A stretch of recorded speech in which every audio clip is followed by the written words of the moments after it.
Salut, c'est Lucas et bienvenue dans cette vidéo. Dans cette vidéo, vous allez voir comment miner des crypto-monnaies. Est-ce que miner des crypto-monnaies c'est toujours rentable pour un particulier ou pour un professionnel? Mais juste avant ça, on va faire un petit débrief du Cyan Park. Je vous avais dit dans la dernière vidéo que tout simplement j'allais faire soit une vidéo du Cyan Park un petit peu en détail, soit tout simplement faire un débrief. Mais là, j'ai décidé de faire un débrief parce que pour le Cyan Park, c'était mieux tout simplement de profiter que de faire des vidéos toute la journée. Donc, si vous voulez voir une petite vidéo du Cyan Park, allez tout simplement dans la description sur mon Instagram. Sinon, je vous dis juste que c'était pas mal. Je sais pas si ça vaut le premier parc du monde, mais ça vaut clairement le premier parc que j'ai visité tout simplement. Tout d'abord, qu'est-ce que le minage? Donc le minage, ça va être un processus en quelque sorte des ordinateurs qui va soit créer des crypto-monnaies, donc par exemple créer des bitcoins, soit tout simplement vérifier les transactions.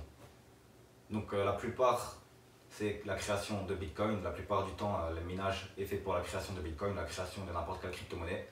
Mais il peut aussi y avoir du minage pour vérifier les transactions. Donc vérifier les transactions, ça veut dire vérifier si une personne va tricher par exemple ou pas. Parce que c'est pour justement qu'il n'y ait pas de triche dans les transactions de crypto-monnaies. Donc pour faire simple, ça va être un calcul d'un ordinateur, donc un gros calcul d'un ordinateur qui va contribuer à la crypto-monnaie, à la blockchain. Parce que tout simplement, il faut savoir que les crypto-monnaies, etc., c'est pas un serveur basé uniquement dans un seul endroit comme les entreprises comme Google, etc. Ça va être une blockchain, donc toutes les personnes qui vont être dans cette blockchain-là vont y contribuer. Donc chaque ordinateur de chaque particulier va pouvoir contribuer à la création de la blockchain. Donc c'est un petit peu, pour vous donner un petit exemple, c'est un petit peu comme tout simplement les torrents. Donc les torrents, c'est quoi? C'est quand vous allez regarder un film, il y a plusieurs personnes qui vont regarder ce film en même temps et il va y avoir en quelque sorte un partage de connexion pour que le film tourne bien, etc. Et que le film soit bien en streaming. Donc maintenant on va voir, est-ce que justement miner des crypto-monnaies c'est toujours rentable? Est-ce que c'est rentable pour qui et avec quel matériel tout simplement? Donc tout d'abord pour un particulier, est-ce que c'est rentable ou pas? Donc pour un particulier qui a simplement un ordinateur ou un PC basique, je dirais que miner de la crypto-monnaie c'est plus rentable. Même s'il y a un an c'était rentable, là c'est plus très rentable parce que tout simplement vous allez avoir trop de frais d'électricité et d'énergie ou trop de frais de réparation ou même pour acheter un ordinateur assez puissant. Et en plus, miner de la crypto-monnaie est de plus en plus dur, tout simplement parce qu'à chaque fois que vous allez ajouter un nouveau bloc à la blockchain, ça va prendre plus de temps à miner la crypto-monnaie en question. Donc imaginons qu'aujourd'hui vous pouvez miner 10 bitcoins par mois, dans un mois vous pourrez peut-être en miner plus que 5. Voilà. Donc c'est de plus en plus dur, c'est de plus en plus coûteux en énergie, etc. Pour vous donner quelques chiffres, tout simplement, je vais vous donner le chiffre qui est juste ici, donc exemple de consommation. La consommation mondiale de la crypto-monnaie, c'était l'équivalent de 0,14% de la consommation totale qu'il y a dans le monde. Donc on peut penser de base que c'est pas beaucoup, mais il faut savoir que c'est extrêmement important comme consommation comparé à d'autres, tout simplement d'autres choses. Donc pour une transaction simple de Bitcoin, il faut savoir qu'une transaction est l'équivalent de 2 semaines de consommation d'un loyer tout simplement basique, donc en moyenne. Donc là, imaginons, vous consommez pendant ces 2 semaines-là, ça va être une seule transaction de Bitcoin. Et il faut savoir qu'une transaction, il y en a plusieurs par jour, il y en a en moyenne 300 000 par jour. Donc imaginez 300 000 transactions qui sont l'équivalent de 2 semaines d'un foyer normal, c'est énorme en consommation d'électricité. Donc pour vous donner d'autres chiffres, la création du Bitcoin en 2017, c'est l'équivalent de 30,25 TWh par heure. Et pour vous donner un exemple, 30,25 TWh par heure, ce que c'est à peu près, il faut savoir que la consommation totale en France en 2014 était de 6,94 TWh par heure. Donc la consommation de Bitcoin consomme 4 fois plus que la consommation totale du pays de la France en 2014. Voilà donc un peu pour que vous ayez tout simplement des gros chiffres, des chiffres pour vous donner un petit peu un exemple de comment vous allez consommer si vous voulez tout simplement miner des crypto-monnaies. Maintenant, est-ce que c'est rentable de miner des crypto-monnaies pour les entreprises, pour les grosses usines, pour les grosses fermes qui ont 15 000 ordinateurs, voire 25 000 ordinateurs quelquefois? Donc là, je vais vous dire que oui, c'est rentable parce qu'ils font tout simplement de la consommation en masse. Et il faut savoir que si vous avez du gros matériel, etc., ça peut toujours être rentable de miner des crypto-monnaies. Pas forcément de miner le Bitcoin parce qu'il y a beaucoup plus de gens qui le font et il y a beaucoup plus de valeur de Bitcoin, il y a beaucoup plus, la blockchain est beaucoup plus grande. Mais miner de petites crypto-monnaies, ça peut toujours être rentable. Donc, par exemple, je connais quelqu'un qui lui a acheté un mineur environ 2000 euros et maintenant ça lui rapporte en moyenne 300 euros par mois en minant tout simplement de l'Ethereum.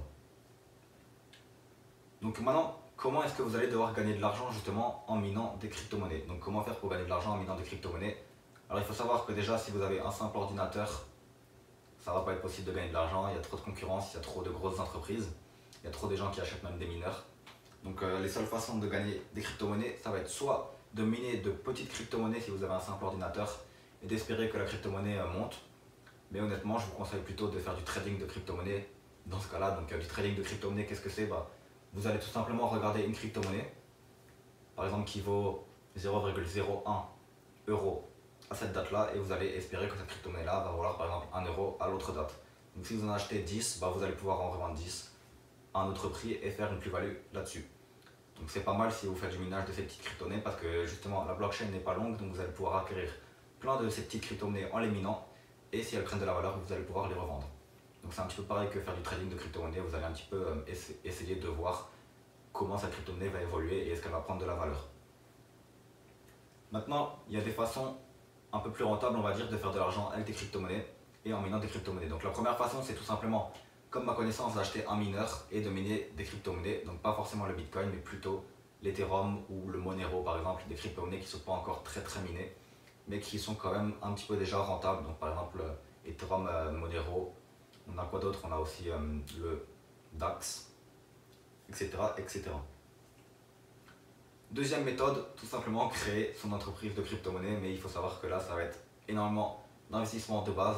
Il va falloir que vous investissiez dans quand même 15 000 à 10 000 ordi, ou même 1000 ordi pour commencer, et il faut savoir que 1000 ordi c'est assez cher, donc il va y avoir beaucoup de frais. En plus de ça, vous allez devoir payer les 1000 ordi qui fonctionnent 24 heures sur 24 en électricité, et vous allez être rentable au bout de 1 à 2 mois, donc honnêtement, si vous voulez vous lancer là-dedans, préparez une bonne somme de départ. Maintenant, peut-être que vous vouliez miner des crypto-monnaies pour peut-être travailler de chez vous, ou peut-être travailler de n'importe où dans le monde, ou peut-être tout simplement acquérir des revenus passifs, mais vous avez vu que finalement c'est plus aussi rentable que ça ne l'était avant et vous êtes un peu démotivé. Il faut savoir qu'il existe toujours des moyens de gagner de l'argent de partout dans le monde ou avec son ordinateur sur internet. Donc si vous voulez en savoir plus, c'est tout simplement la création d'un business en ligne. Pour en savoir plus justement sur la création d'un business en ligne, il faut savoir que j'ai mis à votre disposition juste en dessous dans la description un lien qui va vous amener 4 vidéos explicatives qui vont vous expliquer comment créer votre business en ligne en partant de zéro, comment commencer à gagner vos premiers clients et comment commencer à faire vos premières ventes en automatique. Donc en automatique, qu'est-ce que ça veut dire? Ça veut dire que vous allez tout simplement être de chez vous ou d'un autre endroit dans le monde et que vous allez faire des ventes grâce à des logiciels qui vont tout automatiser pour vous et vous allez moins travailler que la plupart des salariés. Voilà, donc si vous êtes intéressé par créer votre propre business en ligne et travailler de partout dans le monde, je vous laisse un lien juste en dessous de la description. Pour les autres, on se retrouve dans une prochaine vidéo. Ciao!